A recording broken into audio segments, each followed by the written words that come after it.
Senator Francis. Thank you, Speaker. Honourable colleagues, I rise today to draw your attention to Bear Witness Day, a national event created by the First Nations Child and Family Caring Society that calls on all people of all ages and backgrounds to support the full implementation of Jordan's Principle, a legal requirement that aims to ensure that First Nations children can access the products, services, and supports they need when they need them.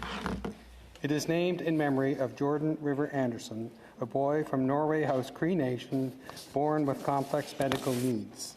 He died at the age of 5 after staying unnecessarily in hospital for years, while the provincial and federal governments argued over who should pay for his at-home care, which was only an issue because he was First Nations. Held annually on May 10th, Bear Witness Day marks an important date in the history of Jordan's Principle. In 2016, 9 years after a complaint was filed, the Canadian Human Rights Tribunal found that chronic underfunding and the structure of child and family services on reserve constituted systemic discrimination and ordered the federal government to fully implement Jordan's Principle by May 10th. It took much longer for progress to be made. This April, a revised final settlement agreement was reached to compensate First Nations children and families harmed, including through the unnecessary separation of families and the denial of critical wellness and life-saving care. In addition, negotiations continue on the long-term reform final settlement agreement to prevent future discrimination.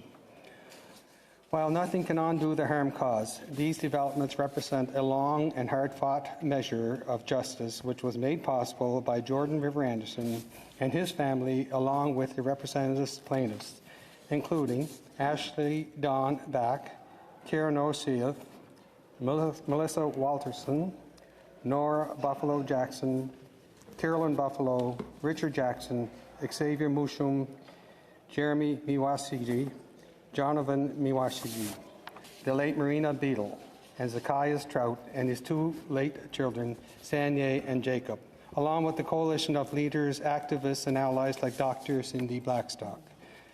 Colleagues, a lot more needs to change to ensure that Indigenous children grow up happy, healthy, proud, and safe with their families and communities. We can and must take action. In collaboration with the Caring Society, tomorrow, Senators Odette Klein and I will mark Bear Witness Day. We hope you will join us to remember and honour the victims and survivors of Canada's discrimination. Thank you. Merci. Valalu.